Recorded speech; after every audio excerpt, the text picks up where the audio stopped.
सरकार ने किन-किन कॉर्पोरेट हाउस से लिया, वो तो अंदाज़ा ही है, लोगों को पता नहीं है। अगर वो चीज़ें भी सामने आ गई कि किस कॉर्पोरेट हाउस से लिया और बदले में क्या फ़ायदा पहुँचाया, तो सरकार बड़ी असहज हो जाएगी, बड़ी खतरनाक स्थिति भी आ सकती सरकार पूरी कोशिश करेगी कि उसको प्रबंधित किया जाए, मैनेज किया जाए उस पूरे मसले को। है। जनता क्यों नहीं जी। खड़ी होती? जनता को लग रहा है कि एक पॉलिटिकल पार्टी ऐसी है जो हज़ारों लाखों करोड़ का चंदा इस तरह बॉन्ड से ले रही है, जो सूचना के अधिकार में नहीं आता, किसी को बता नहीं रही है, तो जनता क्यों नहीं खड़ी होती? किसान आंदोलन लगातार तेज होता जा रहा है। हमने गोदी मीडिया के एक चैनल पर देखा कि ये इंटरनेशनल साजिश है। पत्रकार किस हद तक गिरेंगे अभय जी? मतलब किसानों का आंदोलन वो इंटरनेशनल साजिश हो गया। सरकार क्यों नहीं निपट पा रही, इस आंदोलन को रोक क्यों नहीं पा रही? ये जो घमंड है, ये कहाँ से आता है? सरकार के अंदर ये अहंकार कहाँ से आता है? अभय जी, विपक्ष भी क्या करे? कल खबर आई थी कि फारूक अब्दुल्ला को ईडी का नोटिस मिला। आज खबर टीवी पे चल रही थी कि फारूक अब्दुल्ला ने कहा कि हम अकेले चुनाव लड़ेंगे। ये मोदी से ज्यादा ईडी मेहनत कर रही है, विपक्ष क्या करे बताइए बेचारा। सरकार के पास में अंग्रेजी के शब्दों में कहें कैरेट भी होता है, स्टिक भी होती है। ये लोग जानना चाहते हैं कि क्या इस बार गडकरी और राजनाथ सिंह की क्या हैसियत रहने वाली है? टिकट विकट मिल जाएगा, नहीं मिलेगा? हो सकता है एक का ही पत्ता साफ हो, एक को रख लिया जाए। हाँ, सही बात है, वरना मोदी जी कहाँ भूल ये से भी अगर बता। कोई चर्चा कर देगा फलाना आदमी प्रधानमंत्री हो सकता है, समझ लीजिए उसका पत्ता कटने वाला है। नमस्कार, मैं संजय शर्मा। आप देख रहे हैं 4 पीएम न्यूज नेटवर्क। मेरे जो आते हैं राजीव नारायण जी, उन्होंने मजे-मजे में बताया था, कहा था कि सुप्रीम कोर्ट कुछ ऐसा फैसला देगा, जिससे साहब यानी भारतीय जनता पार्टी बहुत परेशानी में आ जाएगी। साहब क्यों आएँगे परेशानी में, ये साफ हो गया। सुप्रीम कोर्ट ने कह दिया, भाई चंदे का हिसाब दीजिए। और ये वो कड़ी है जिससे साहेब और उनकी पार्टी माला-माल हो गई है। हम और आप 25,000 रुपए भी खाते में आ जाएँ तो इनकम टैक्स पूछता है, ये रुपए कहाँ से आए? और पार्टियों के खातों में करोड़ों रुपए आ जाए तो कोई पूछने वाला नहीं है। सबसे ज्यादा अमीर हो गई भारतीय जनता पार्टी, हजारों करोड़ रुपए आ गए खाते में। देश के हर जिले में ऑफिस खोलने का लक्ष्य बन गया और चंदे का रास्ता निकाल लिया कि अभी बॉन्ड से पैसा आएगा। सुप्रीम कोर्ट ने कहा कि सारे बॉन्डों का हिसाब किताब वेबसाइट पे डालो, किससे कितना पैसा मिला। बात तो सही है, होना भी चाहिए। अब लोग कह रहे हैं कि सुप्रीम कोर्ट भी होशियार है। जब लोकसभा खत्म हो गई, अब ये भी नहीं कह सकते साहब लोकसभा का सत्र बुला ले, वो तो खत्म हो गया और एक कानून बना दें। तब सुप्रीम कोर्ट ने फैसला दिया, यानी कि साहब के तापमान में थोड़ी गर्मी आनी शुरू हुई। वो कहते हैं ना कि साहब का मामला गड़बड़ाया, कुछ ग्रह नक्षत्र गड़बड़ होने शुरू हुए। मैं देख रहा हूं 2 दिन से किसान गुस्से में हैं, किसान आंदोलन कर रहे हैं और भारतीय जनता पार्टी के नेता और मुख्यमंत्री हद दर्जे की मूर्खतापूर्ण बातें कर रहे हैं। हरियाणा के मुख्यमंत्री ने कह दिया किसान इस तरह आ रहे थे जैसे कोई देश किसी पर चढ़ाई करता हुआ आ रहा हो। बताइए, ये भाषा है? हरियाणा जैसा राज्य जहाँ किसान ही सर्वे सर्वा है, किसान भगवान है, वहां का मुख्यमंत्री कह रहा है कि किसान ऐसे आ रहे थे जैसे कोई विदेशी से ना हमला करने आ रही हो। ये मानसिकता है। किसानों पे जितना शोषण हो सकता है, जितना अत्याचार हो सकता है, लेकिन किसान भी अड़े हुए हैं। हम 4 पीएम पे आपको रिपोर्ट दिखा रहे हैं, क्षितिज कांत गए हुए हैं मौके पे, रिपोर्ट भेज रहे हैं।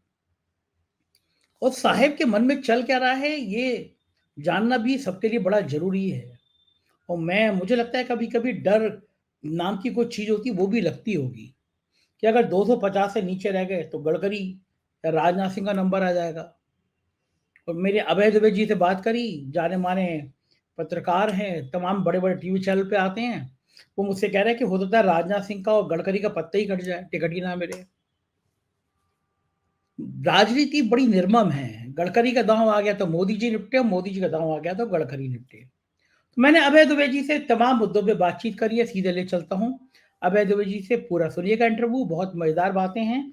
तमाम किसान आंदोलन से लेके और इलेक्टोरल बॉन्ड तक, और गडकरी से लेके राजनाथ सिंह से लेके मोदी तक, तमाम बातों के लिए हम चलते हैं सीधे अभय दुबे जी के पास। रिक्वेस्ट है आपसे, चैनल को ज्वाइन कीजिएगा, सब्सक्राइब करिएगा। चलते हैं अभय जी के पास। स्वागत है अभय जी 4 पीएम न्यूज नेटवर्क में आपका। एक पिक्चर का डायलॉग था, जोर का झटका धीरे से, लेकिन सुप्रीम कोर्ट ने जोर का झटका जोर से दिया है। इलेक्टोरल बॉन्ड जिसकी बात बहुत समय से हो रही थी और ये लोग कहते थे कि हम 25,000 रुपए भी हमारे खाते में आ जाए, सरकार हमारा कॉलर पकड़ लेती है। इकप्पन पत्रकार थे जो हाथरस वाली लड़की का, जिसकी बलात्कार की कोशिश के बाद हत्या कर दी गई थी, अकाउंट में 45,000 रुपए थे। इस ग्राउंड पे उनको लंबे समय तक जेल में रहना पड़ा। यहाँ लाखों करोड़ों अरबों रुपए आ जाते हैं, भारतीय जनता पार्टी सबसे अमीर पार्टी बन जाती है। पैसा कहाँ से आया ये कोई बताने को तैयार नहीं। आज के सुप्रीम कोर्ट के फैसले का राजनीति पर क्या असर पड़ेगा, क्या लगता है आपको? देखिए, इसका तो राजनीति के ऊपर और अभी हाल ही में होने वाले चुनाव के ऊपर बड़ा गंभीर और गहरा असर पड़ सकता है। अब ये निर्भर इस बात पर करता है कि जो विपक्षी पार्टियां हैं वो इस मुद्दे का इस्तेमाल किस तरीके से करती हैं, और सरकार सुप्रीम कोर्ट के इस फैसले से पड़ने वाले प्रभाव के लिए कैसी पेशबंदी करती है, भारतीय जनता पार्टी कैसी पेशबंदी करती है। ये दोनों चीजें अभी भविष्य के गर्भ में है। विपक्ष के बारे में मानता हूं कि ये विपक्ष रणनीतिक रूप से बहुत कमजोर है, तो ये अब उसको जो मौके मिलते हैं उन मौकों को भी गंवा देता है। और जो मोदी के नेतृत्व में सरकार है वो रणनीतिक रूप से काफी मजबूत है और काफी संसाधन उसके पास रहते हैं। वो अपने खिलाफ पड़ने वाली चीजों के प्रभाव को नरम करने में कामयाब हो जाती है। और अब देखिए इसको क्या होता है, लेकिन इसका प्रभाव काफी गहरा पड़ने वाला है। उसकी वजह है कि अगर इस मसले को ठीक से इस्तेमाल किया जाए तो विपक्ष ये साबित कर सकता है कि भाजपा के खाते में जो बहुत बड़े पैमाने पर रकमें गई हैं, यानी विपक्ष को मिलने वाली रकमों से 10 गुना या उससे भी ज्यादा बड़ी रकमें गई हैं, वो रकमें दरअसल राजनीतिक भ्रष्टाचार का सबसे बड़ा स्रोत है। देखिए, भारतीय लोकतंत्र की एक पुरानी समस्या है, वो है पॉलिटिकल करप्शन, राजनीतिक भ्रष्टाचार। 77 में जो 74 में जो जयप्रकाश नारायण का आंदोलन था वो भी राजनीतिक भ्रष्टाचार के मुद्दे पर ही केंद्रित था। भाई, उससे पहले जो गुजरात में नवनिर्माण समिति ने आंदोलन जो किया था, उसमें क्या कहा जाता था? चिमन भाई पटेल को चिमन चोर कहा जाता था। क्यों कहा जाता था चिमन चोर? इसीलिए कहा जाता था कि उनके ऊपर राजनीतिक भ्रष्टाचार के इल्जाम थे। उसके बाद बिहार में जगन्नाथ मिश्रा वगैरह ये सब लोग जो थे, इनके बारे में क्या कहा जाता था कि इन्होंने तो पटना का प्लेटफॉर्म ही बेच दिया है, ये किसी भी चीज को बेच देते हैं, किसी भी चीज को एक एक दो दो आदमियों को बेच दिया जाता है। इनके ऊपर भी राजनीतिक भ्रष्टाचार के इल्जाम थे। कारपोरेट और सरकार के बीच में जो नेक्सस होता है वो भी राजनीतिक भ्रष्टाचार का एक बहुत बड़ा सबूत है। मान लीजिए एक कारपोरेट घराने ने इलेक्टोरल बॉन्ड के रूप में जो सरकारी पार्टी है उसको उसने मान लीजिए 500 करोड़ रुपया दे दिया या 1000 करोड़ रुपया उसको दे दिया। अब वो उसे मिल गया, ये केवल उसे पता है और पार्टी को पता है कि किसने दिया किसने लिया। अब पार्टी चुनाव लड़ रही है, वो उस कारपोरेट घराने के प्रति कृतज्ञ महसूस करती है। चुनाव के बाद वो ऐसे कई काम कर सकती है जिससे उस कारपोरेट घराने को फायदा होगा। इस तरह कारपोरेट हाउसेस के बीच में भी जो स्वस्थ प्रतियोगिता होनी चाहिए वो प्रतियोगिता भी बाधित हो जाती है, वो प्रतियोगिता भी विकृत होती है। भाई, कोई एक ही चीज के लिए अगर दो या तीन कारपोरेट घराने प्रतियोगिता कर रहे हैं तो सरकार ज्यादा चंदा देने वाले की तरफदारी करेगी और किसी भी तर्क के सहारे उसके पक्ष में किसी भी सौदे को, किसी भी संधि को, किसी भी आवंटन को झुकाया जा सकता है।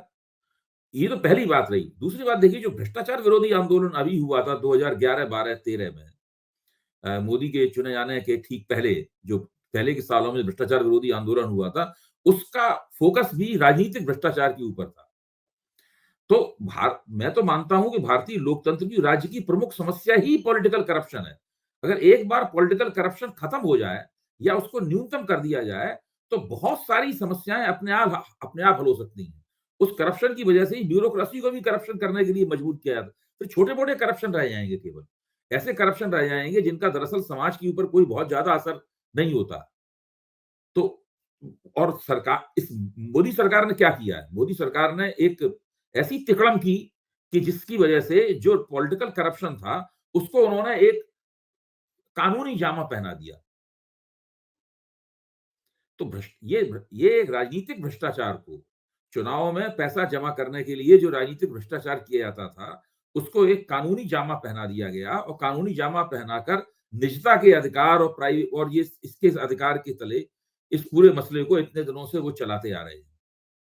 सुप्रीम कोर्ट ने अपने फैसले में इसी के अंदर लंगी मार दी है।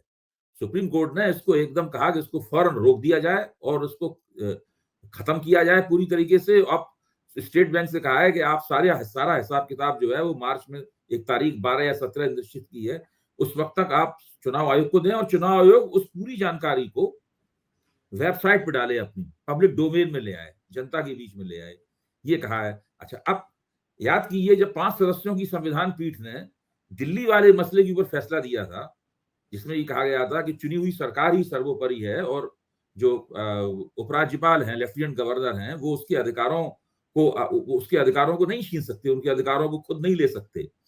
तब सरकार ने संसद द्वारा कानून बनाकर सुप्रीम कोर्ट के उस फैसले को पलट दिया। अब दिक्कत की बात सरकार के सामने यह है कि अब तो लोकसभा ही नहीं बैठा सकते, वो लोकसभा का अंतिम सत्र हो चुका है, तो अब वो लोकसभा बुलाकर इस कानून को नहीं पलट सकते, तो उन्हें जो सुप्रीम कोर्ट के फैसले को नहीं पलट सकते, अब उन्हें इस फैसले के साथ जीना होगा और इस फैसले का उन्हें मुकाबला करना होगा। विपक्ष की कमजोरी कहां पे है इसमें, इसको भी थोड़ा समझने की जरूरत है। कमजोरी यह है कि विपक्ष भी इन इलेक्टोरल बॉन्ड्स को प्राप्त कर रहा था। भाजपा बहुत ज्यादा, उससे 10 गुना 20 गुना ज्यादा प्राप्त कर रही थी, लेकिन विपक्ष भी प्राप्त कर रहा था। विपक्ष की किसी पार्टी ने इलेक्टोरल बॉन्ड को लेने से इनकार नहीं किया। अगर विपक्ष की कोई पार्टी या कुछ पार्टियां कहती हैं हम आपके इलेक्टोरल ये बॉन्ड नहीं लेंगे, तब फिर जैसे ही अगर ये पार्टियां कहती हैं हम ये बॉन्ड नहीं लेंगे, तो आज ये पार्टियां बिल्कुल खरे सोने की तरह चमकती हुई राजनीतिक भ्रष्टाचार के खिलाफ बोलती हुई लगती। लेकिन अभय जी, एक फर्क ये होगा कि विपक्ष ने जितना पैसा जिससे लिया होगा वो तो एक एक रुपया सरकार को पता होगा। यही कारण है कि विपक्ष को लोग पैसा कम देते हैं। लेकिन सरकार ने किन किन कारपोरेट हाउस से लिया वो तो अंदाजा ही है, लोगों को पता नहीं है। अगर वो चीजें भी सामने आ गई कि किस कारपोरेट हाउस से लिया और बदले में क्या फायदा पहुंचाया, तो सरकार बड़ी असहज हो जाएगी, बड़ी खतरनाक स्थिति भी आ सकती है। निश्चित रूप से, इसीलिए कहता हूं कि अभी देखने की बात यह है कि सरकार सुप्रीम कोर्ट के इस आदेश से बचने के लिए वो कौन सी पतली गली निकालती है। देखिए, इसमें बहुत ज्यादा तेजी के साथ में अभी सुप्रीम कोर्ट के अंदर सरकार जाएगी। सुप्रीम कोर्ट से अपील की जाएगी कि आप अपने इस फैसले पर पुनर्विचार करें। जजों के ऊपर और मुख्य न्यायाधीश के ऊपर दबाव डाला जाएगा कि वो जल्दी से जल्दी उसको सुने और सरकार उसमें राहत की मांग करेगी और उस राहत को बाकायदा, मैं मानता हूं कि सरकार पूरी कोशिश करेगी कि उसको प्रबंधित किया जाए, मैनेज किया जाए उस पूरे मसले। और ये कम से कम ये तो कहेगी कि इसको आप इतनी जल्दी आदेश मत दीजिए, आप चुनाव के बाद, चुनाव हो जाए उसके बाद आप तारीख ही कम से कम चुनाव के बाद कर दीजिए। अगर सरकार मई के बाद ये सरकार कह देती है जून तक, जो मार्च की बजाय कह देती है स्टेट बैंक से कि अदालत कह देती है कि जून तक आप भेजिए, तो सरकार मत समझ लिए बच गई इसमें साफ। अच्छा, जनता क्यों नहीं खड़ी बच जाएगी? जनता क्यों नहीं खड़ी होती? जनता को लग रहा है कि एक पार्टी ऐसी है जो हजारों लाखों करोड़ का चंदा इस तरह बॉन्ड से ले रही है, जो सूचना का अधिकार में नहीं आता, किसी को बता नहीं रही है, तो जनता क्यों नहीं खड़ी होती देश की कि भाई नेता लोग इतने बेईमान हो? देखिए, जनता हमेशा देखिए, इतिहास क्या कहता है? इतिहास ही कहता है कि सबसे पहले वो समाज का वो हिस्सा गोलबंद होता है राजनीतिक रूप से। वो हिस्सा गोलबंद नहीं होता, इसके पास कुछ है नहीं, वो तो अपनी जिंदगी गुजारने में ही व्यस्त रहता है। हिस्सा वो गोलबंद होता है जिसके पास कुछ था और छीन लिया गया। जैसे कि ये एमएसपी वाले किसान, ये बार बार क्यों गोलबंद होते हैं? इसलिए गोलबंद होते हैं कि इन्हें एमएसपी मिल रही थी लगातार, अब उन्हें है कि एमएसपी उनकी छिन जाएगी या उसको कानूनी जामा नहीं पहनाया जा रहा है, इसलिए वो बार बार गोलबंद होते हैं। जो जिन मजदूरों को तनख्वाह मिलती है, तो वो अपनी तनख्वाह बढ़ाने के लिए गोलबंद होते हैं।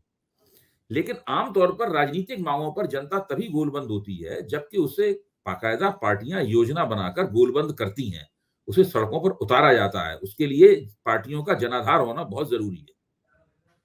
हाँ, जो लगातार कम होता जा रहा है। अब दूसरा विषय पे आता हूँ कि किसान आंदोलन लगातार तेज होता जा रहा है। हमने गोदी मीडिया के एक चैनल पर देखा कि ये इंटरनेशनल साजिश है। पत्रकार किस हद तक गिरेंगे अभय जी? मतलब किसानों का आंदोलन वो इंटरनेशनल साजिश हो गया। सरकार क्यों नहीं निपट पा रही, इस आंदोलन को रोक क्यों नहीं पा रही? नहीं, देखिए, 2-3 तरह की बातें कही जा रही हैं। एक तो ये अंतर्राष्ट्रीय साजिश वाली बात कही जा रही है, इसमें केवल हंसा और मुस्कुराया जा सकता है। और दूसरी बात ये कही जा रही है कि ये एक पॉलिटिकल मूवमेंट है जो कि चुनाव के वक्त जानबूझ के किया गया है ताकि सरकार के ऊपर दबाव बनाया जा सके। तो यानी किसानों को चुनाव से पहले इस तरह का आंदोलन करने का कोई अधिकार नहीं। इसके जवाब में मैंने कहा, आज सवेरे ही मैंने एबीपी पे ये कहा कि केवल मोदी जी को ही मास्टर स्ट्रोक मारने का अधिकार है कि वो चुनाव से पहले भारत रत्न बांटकर अपने पक्ष में अपने पक्ष में परिस्थिति झुकाने की कोशिश करें, पलड़ा झुकाने की कोशिश करें। किसान नेता भी तो ये मास्टर स्ट्रोक मार सकते हैं कि भाई हम चुनाव से पहले हम आंदोलन शुरू करेंगे ताकि जो 6 महीने कोशिश करने पे हमें जो उपलब्धियां होने की संभावना होती है वो उपलब्धियां 15 दिन के अंदर हासिल कर सकें। वो भी तो ऐसा कर सकते हैं। तो ये तो भारत में हर चीज राजनीति के द्वारा प्रबंधित होती है। तो ये तीसरी बात ये कही जा रही है जो आज हरियाणा के मुख्यमंत्री ने कहा, प्रेस कॉन्फ्रेंस करके कहा, मैंने उनको सुना प्रेस कॉन्फ्रेंस करते हुए, उन्होंने कहा कि ये किसान लोग तो जो है किसी विदेशी सेना ऐसा व्यवहार कर रहे हैं, इस तरह सेनाएं टूटती हैं उस तरीके से टूट पड़े हरियाणा के ऊपर।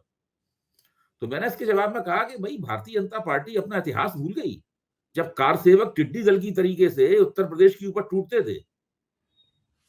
हर तरह के संविधान, हर तरह के कानून, संविधान द्वारा चुनी गई सरकार सबकी धज्जियां उड़ाते हुए कार सेवकों ने किसी हलफनामे को नहीं माना, किसी भी कमेटी की सिफारिशों को नहीं माना, किसी भी अदालत के आदेश को नहीं माना, कुछ भी नहीं माना कार सेवकों ने कभी भी।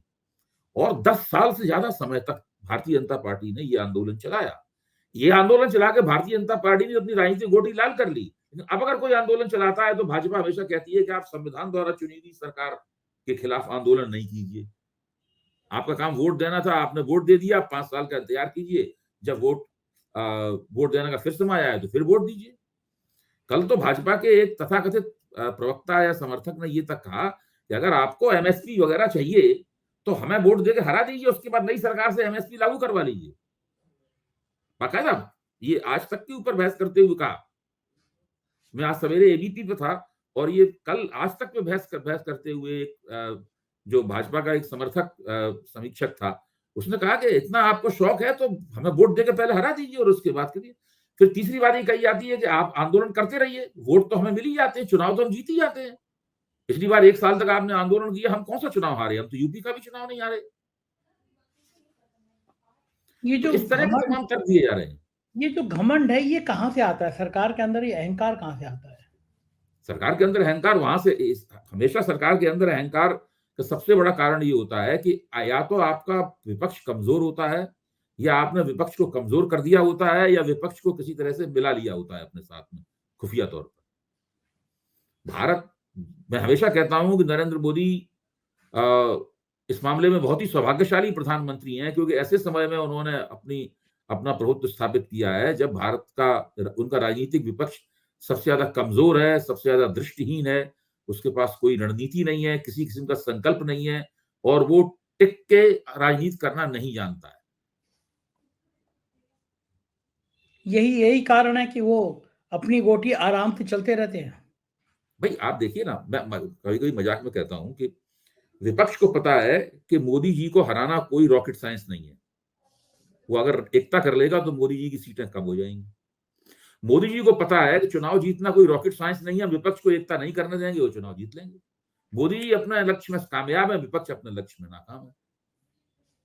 अच्छा, लेकिन अभय जी विपक्ष भी क्या करे? कल खबर आई थी कि फारूक अब्दुल्ला को ईडी का नोटिस मिला। आज खबर टीवी पे चल रही थी कि फारूक अब्दुल्ला ने कहा कि हम अकेले चुनाव लड़ेंगे।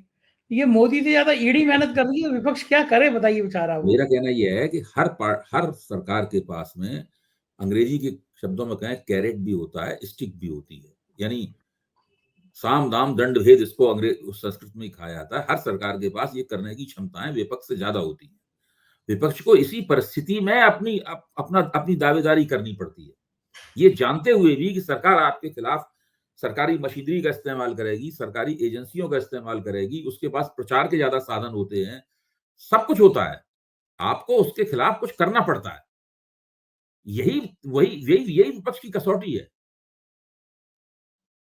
डर जाता है विपक्ष, ईडी के नोटिस आता है तो उसके उसी पे मनी लॉन्ड्रिंग का आता है, पीछे पीछे इसलिए हेमंत तो सोरेन की फोटो अगर आती आपको है। राजनीति करनी है तो आपको, जब तक आप मोदी जी को नहीं हराएंगे, भाजपा को नहीं हराएंगे, तब तक आपके पास तो ईडी के नोटिस आते ही रहेंगे।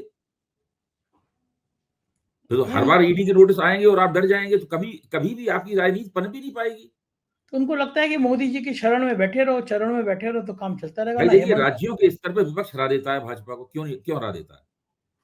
ईडी ईडी राज्यों के स्तर पर चूंकि विपक्ष अच्छी गोलबंदी कर लेता है, इसलिए हरा भी देता है ना। कई बार कई जगह हरा देता है। पिछली बार कर्नाटक में हराया, हिमाचल प्रदेश में हराया। तो तेलंगाना में हराया, अभी अभी तो तीन राज्यों में विपक्ष ने जीत हासिल की है। तो जब इंडिया गठबंधन बना था, मैं समझता हूं कि पिछले 5 साल में मोदी जी इतने विचलित नहीं हुए जितना इंडिया गठबंधन बनने की घटना ने उनको विचलित किया था। और ये पूरा मौका विपक्ष ने जिस तरीके से गंवाया है, वो बिल्कुल भारतीय राजनीति के इतिहास में उसका ब्यौरा लिखा जाएगा कि भाई इन्हें क्या करना था, इन्हें पता था कि इन्हें क्या करना था, फिर भी इन्होंने नहीं किया। प्रधानमंत्री भी कोई असर नहीं है, वो अबू धाबी, कतर। अच्छा, इस समय प्रधानमंत्री मुस्लिम देशों की यात्रा क्यों कर रहे हैं, इसका क्या मतलब है? देखिए, ये मिडिल ईस्ट की, मध्य पूर्वी देशों की नरेंद्र मोदी की शुरू से ही ये नीति है कि मध्य पूर्व के मुस्लिम देशों के साथ में संबंधों को अच्छा किया जाए। ये करने के लिए वो एक संतुलनकारी दांव है उनका। उन्हें भारत में हिंदुत्व की जो प्रतिक्रिया हिंदुत्व की जो प्रतिक्रियावादी राजनीति है, उसमें मुसलमानों के खिलाफ कुछ ना कुछ कैंपेन चलती रहना अनिवार्य है, लाजमी तौर पर चलती ही रहेगी। कभी गोवध रोकने के नाम पर होगी, कभी लव जिहाद के नाम पर होगी, कभी घर वापसी के नाम पर होगी, कभी धर्म परिवर्तन के सवाल पे होगी, कुछ ना कुछ ये मुहिम चलती रहेगी। यानी मुसलमानों के खिलाफ एक सांप्रदायिक कड़ाव में छोटे छोटे मतलब बुलबुले उठते रहेंगे हमेशा। बहुत बड़ा उफान वो आने नहीं देंगे क्योंकि खुद उनकी सरकार है, खुलते रहेंगे। तो एक तरह से ये लो इंटेंसिटी कॉन्फ्लिक्ट जो है वो लगातार चलता रहेगा। इसलिए जरूरी है कि जो मुस्लिम दुनिया है, सऊदी अरब की मुस्लिम दुनिया है, उसके साथ भारत के संबंध बहुत अच्छे रहे। इसलिए भारत में मुसलमानों को कुछ भी हो जाए, अगर सऊदी अरब में मोहम्मद साहब के खिलाफ कुछ कह दिया और वो सब कह दिया, तो उसके लिए वो अपने अपने ही प्रवक्ताओं के खिलाफ कार्रवाई करने के लिए तैयार है। भाई नूपुर शर्मा को और नवीन कुमार को निकाल दिया ना, बिल्कुल एकदम अंधेरे में डाल दिया, नहीं डाल दिया उन्होंने? हाँ, आज तक वापसी नहीं हुई एक उनकी। वक्तव्य देने, आज तक वो दोनों दोबारा प्रकट नहीं हो पाए। ज्यादा ट्वीट करने के अलावा उन लोगों के पास और कोई चारा नहीं रह गया है। इतना लंबा अरसा हो गया, क्योंकि उन्होंने मोहम्मद साहब के खिलाफ वो बयान दिया था, इसका असर सऊदी अरब पे हो सकता है। तो वो वहां से वो चाहते हैं कि भारत में मुसलमानों के खिलाफ जो वो कर रहे हैं, इसके ऊपर अंतर्राष्ट्रीय विश्व में कोई आपत्ति खास ना हो, इधर कोई ध्यान ना जाए, हमारा एक घरेलू मसला है, कैसे किया जाए। और बाकी जो हम कोई मुसलमानों के खिलाफ, तो ना देखिए हमारी सऊदी अरब से कितने अच्छे ताल्लुक है, हम कोई मुसलमानों के खिलाफ थोड़ी ना है। देखिए हमने स्मृति ईरानी को वहां भेजा, वहां पे, और जो भारतवासियों के लिए ज्यादा ज्यादा लोग हज करना जाए, इसकी संधि पे दस्तखत करके आई। तो ये सब मामला इसलिए किया जाता है। इससे कामयाबी मिल जाएगी, मतलब ये मैसेज चला जाएगा, या ये नहीं होगा कि भारत में जो मुसलमानों का जो जो हालात हैं, जो शोषण हो रहा है, उसका मैसेज नहीं जाएगा? मैसेज जाता है, ऐसी बात नहीं। जो रेटिंग एजेंसियां हैं वो इस बात का ध्यान रखती हैं, और इसलिए हमेशा कोशिश रहती है इन लोगों की कि इस संतुलन को और जरा दुरुस्त किया जाए।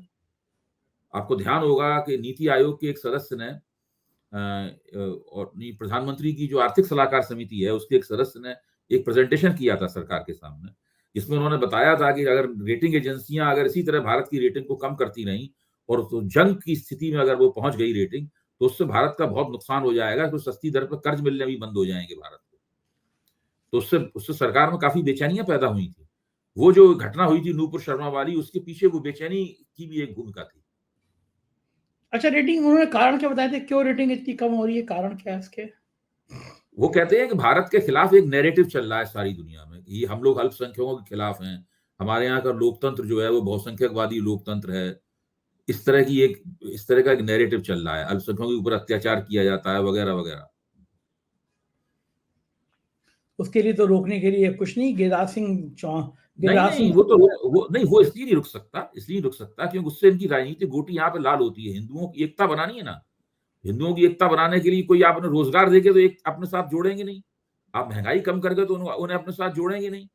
तो मुसलमान विरोधी भावनाएं भर के ही तो आप उन्हें अपने अपने साथ जोड़ेंगे। दिन रात तो मुसलमान विरोधी बातें ये लोग करते रहते हैं। अच्छा, अभी इन पूरी सब भारतीय बातों जनता पार्टी के जो कार्यकर्ता हैं, राष्ट्रीय स्वयंसेवक संघ के जो स्वयंसेवक हैं, वो तो इसी खुराक पे पले बड़े हैं। उनके मूल में है। अच्छा, अभी जी राम मंदिर इतनी जल्दी गायब क्यों हो गया? अब नेता लोग जिक्र करना बंद हो गए, टीवी चैनलों से राम मंदिर गायब हो गया।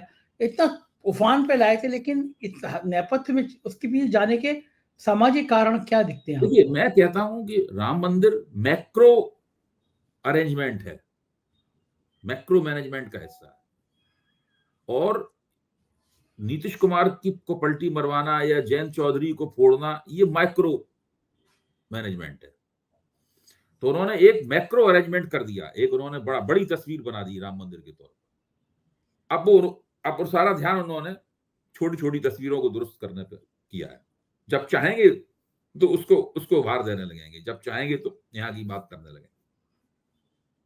दोनों हाँ, तरह के बंदोबस्त उन्हें करने हैं। इस तरह का खेल खेलने में तो मास्टर हैं ही है वो। बिल्कुल। अब जी एक चर्चा और होती है, लोग जानना चाहते हैं कि क्या इस बार गडकरी और राजनाथ सिंह की क्या हैसियत रहने वाली है? टिकट विकट मिल जाएगा, नहीं मिलेगा? अब कह नहीं सकते, जो मोदी जी का रवैया है उसके लिहाज से तो अगले मंत्रिमंडल में इन दोनों को नहीं होना चाहिए, लेकिन रख भी सकते हैं। हो सकता है एक का ही पत्ता साफ हो, एक को रख लिया जाए। अगर पहले पत्ता साफ होगा तो किसका होगा? गडकरी का। गडकरी जी का पत्ता साफ हो सकता है पहले, उसके बाद में फिर राजनाथ सिंह जी का नंबर आएगा। अच्छा, गडकरी को कैसे लगता होगा? कभी कभी तो लोग कहते हैं कि 250 से कम रह गए तो गडकरी प्रधानमंत्री हो जाएंगे, और कभी कभी गडकरी का पत्ता ही कट जाएगा। राजनीति भी ये कितनी सारी बातें गडकरी जी के खिलाफ जाती हैं। प्रधानमंत्री होने वाली। हाँ, सही बात है, मतलब मोदी जी कहाँ भूल ये से भी अगर कोई बर्दाश्त। चर्चा कर देगा फलाना आदमी प्रधानमंत्री हो सकता है, समझ लीजिए उसका पत्ता कटने वाला है। और गडकरी की तो बहुत सारी चर्चा हुई है कि प्रधानमंत्री हो सकते हैं। अच्छा, गडकरी को टिकट विकट देंगे, नहीं देंगे ये? कह नहीं सकते, अब वो काट भी सकते हैं। वो कह सकते हैं कि अभी आप चुनाव मत लड़िए, आपको राज्यसभा में भेज देंगे। देखिए अभी ऐसे नड्डा साहब हैं, पार्टी के अध्यक्ष हैं। नड्डा साहब ने गुजरात से राज्यसभा का पर्चा भरा है। आप देखिए जो पार्टी का अध्यक्ष है उसको राज्यसभा सीट देने की घोषणा सबसे ज्यादा देर में की गई। यानी पार्टी आलाकमान विचार करता रहा कि इसको राज्यसभा में भेजें या न भेजें। हैसियत भी बताइए। हाँ, तो ये भी हो सकता है कि ये नड्डा साहब का आखिरी राज्यसभा सदस्यता हो उनकी। तो नड्डा साहब तो ये कहते थे कि वो आप साहेब जो हैं वो देवताओं के देवता हैं। इतने भक्ति काल की बातें करने के बावजूद भी उनका ये हाल हो रहा है। वो तो सब लोग कहेंगे, जब पत्ता काट दिया जाएगा तब भी कहेंगे। प्रकाश जावड़ेकर को मंत्रिमंडल से निकाल दिया गया तो क्या वो भी मोदी जी की अभ्यर्थना नहीं करते? रविशंकर प्रसाद। हाँ, सब करते हैं। अच्छा, एक बात मतलब करो, अभ्यर्थना हाउस। करते रहेंगे तो आगे मौका मिलता रहेगा, वरना आगे मौका मिलना भी बंद हो जाएगा। अच्छा, बिल्कुल एक तरह का डिक्टेटरशिप खौफ पैदा कर दिया मोदी जी ने पार्टी में। कोई बोलेगा नहीं, कोई देखिए इसको एक तो आप डिक्टेटरशिप कह सकते हैं, लेकिन मैं इसे over centralisation of political power कहता हूँ। राज सत्ता का अति केंद्रीकरण है, बहुत परले दर्जे का, जो कभी भी भारत के इतिहास में नहीं हुआ। कांग्रेस में इंदिरा गांधी के जमाने में काफी कुछ हुआ था, इमरजेंसी उसका एक सबसे बड़ा दुष्परिणाम थी, लेकिन ये जो हुआ है उसने इंदिरा गांधी के रिकॉर्ड को भी तोड़ दिया है, काफी आगे निकल गया है इससे। इसके उस पॉलिटिकल पार्टी के अंदर नुकसान क्या क्या होते हैं अभय जी? उस पॉलिटिकल पार्टी के अंदर सबसे बड़ा नुकसान उसमें ये होता है कि उसकी अपनी जो कार्यकर्ताओं की अपनी जो पहलकदमी होती है, नेताओं की अपनी जो एजेंसी होती है, वो बहुत मारी जाती है और असंतोष मनी मन खदबदाता रहता है। जैसे ही कभी सत्ता अपना जो सत्ता बड़े बड़े नेता जो होते हैं, जो शीर्ष नेता है, शीर्ष नेतृत्व जब अपना वायदा पूरा नहीं कर पाता, हर बार शीर्ष इसमें शीर्ष नेतृत्व को हर बार बहुमत लाना ही लाना है। जिस दिन बहुमत लाने से वो चूक गया उस दिन शीर्ष नेतृत्व की बड़ी दुर्गत होगी। फिर पार्टी में अंतः विस्फोट होता है, इसे इम्प्लोजन कहते हैं ना, अंदर असंतोष फटता है। अब जिस दिन मोदी जी लड़खड़ाए और उन्होंने वायदे के मुताबिक, आप वैसे मान लीजिए बोल रहे हैं कि हम 370 सीटें लाएंगे, अगर मान लीजिए बहुमत से कम रह गई सीटें तो तो गड़बड़ हो बहुत जाएगी। पार्टी में इस बात पर नाराजगी होगी। कोई ये नहीं कहेगा कि ये लोग नहीं सोचेंगे कि मोदी नहीं होते तो शायद इससे भी कम चली जाती सीटें, लेकिन बहुत नाराजगी होगी इस बात पर। अच्छा, यानी तलवार की धार जितनी गडकरी पे है उतनी मोदी के सामने भी है। वो तो है ही। देखिए तो शेर की सवारी है ना, सत्ता तो शेर की सवारी है। आप शेर से उतरेंगे तो शेर आपको खा जाएगा, तो आपको उसी में बैठे रहना है लगातार। अबे जी, आपको उतरने का मन होगा तो नहीं उतर सकते आप। इन लोगों को नींद आ जाती होगी 2 महीने बाद क्या होगा, इनको डर नहीं लगता वो अंदर से? नहीं, इनका मानस सब उसी तरह का बना होता है। मतलब ये लोग बड़े खिलाड़ी हैं, बड़े लेवल बड़े स्तर का दांव खेलते हैं, तो वो पूरा मानस, पूरी महत्वाकांक्षा, मानस, योजना, सेल्फ इमेज, अपनी आत्म छवि, खुद को किस रूप में देखते हैं, विशाल बड़े रूप में, ये सब उसी पे निर्भर है। हम लोग शायद उस स्तर पे जाकर सोच नहीं पाते, हमारी महत्वाकांक्षा भी उस स्तर की नहीं है।